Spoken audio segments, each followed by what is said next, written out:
आहेत ब्राह्मणात, हे मी नाही म्हणत आहे, हा तो राहुल म्हणतोय. त्या सोलापूरकर जो कोण आहे तो, त्याला कोल्हापूरकर करावं लागेल, कोल्हापूरच्या चपलेनेच म्हणावं लागेल. त्याच्याशिवाय अशी माणसं सुधरत नाहीत. आणि त्याला वाटत असेल की त्याच्या छान सुंदर मराठीमध्ये दिलगिरी व्यक्त करतो, त्याच्या दिलगिरीची आम्हाला गरज नाही. त्यांनी महाराष्ट्राची माफी मागावी, देशाची माफी मागावी.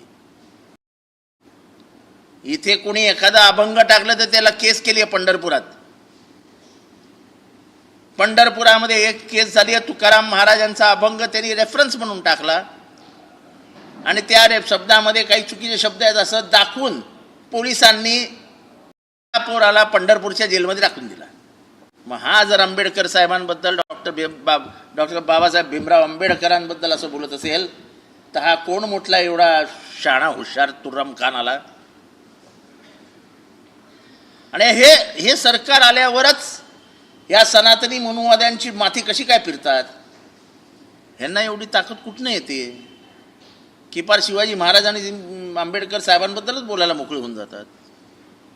आणि जराही चेहऱ्यावरती तिच्या लाज नाही, क्षमा नाही, क्षमाशीलता नाही, माझ्या चूक झाली असं नाही. सांगतो शिवाजी महाराजांचं सांगताना मी वाचलंय. ह्याच्या कानाखाली जोपर्यंत जाळ निघत नाही ना तोपर्यंत जो डोकं ठिकाणावर येणार नाही. आणि आज ना उद्या हे होणार.